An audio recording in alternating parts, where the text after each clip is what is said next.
అందరికీ నమస్కారం. ఈరోజు ఇందాకటి వీడియోలో నేను పృథ్వీ ఆకాశ వాయు తత్వాల మధ్యకాలంలో జన్మిస్తే ఏమవుతుందో ఆ వీడియోలో నేను మీ అందరికీ మనవి చేసుకున్నాను. ఈ వీడియోలో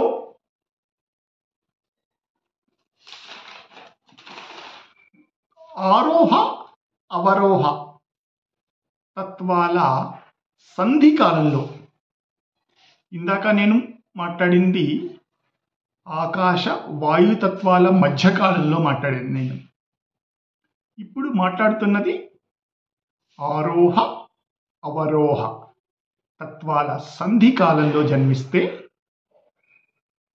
ఏం జరుగుతుంది, వాళ్ళు ఎలా, ఆ జాతకులు ఎలా ప్రవర్తించే అవకాశం ఉంటుంది, ఆ విషయం మీద ఇప్పుడు నేను మాట్లాడతాను. ఆ క్యాలిక్యులేషన్ అంతా ఇంతకు ముందే నేను మీ అందరితో షేర్ చేసుకున్నాను. 17/10/2025 నాడు ఉదయం 7 గంటలకి పృథ్వీ తత్వంతో ఆకాశతత్వం పూర్తవుతుంది. మళ్ళీ అదే 7:43 ఉదయం 7:43 మళ్ళీ అదే పృథ్వీ తత్వంతో అవరోహ తత్వం మొదలవుతుంది. ఇందాక పూర్తయింది ఆరోహ తత్వం, రోజు ఆరోహ తత్వంతో మొదలవుతుంది. అది పూర్తవుతూనే అవరోహ తత్వం మళ్ళీ అక్కడే మొదలవుతుంది. 17వ తారీఖు నాడు 7:43 ఆరోహ తత్వం పూర్తయి మళ్ళీ అదే 7:43 అవరోహ తత్వం మొదలవుతుంది. ఈ 7:43 సరిగ్గా మనం సంధికాలము అంటాం, కల్మినేటింగ్ పీరియడ్. ఈ సరిగ్గా 7:43 పృథ్వీ తత్వంలో సాధారణంగా పురుషులే జన్మిస్తారు. ఆ సమయంలో స్త్రీలు జన్మించే అవకాశమే లేదు.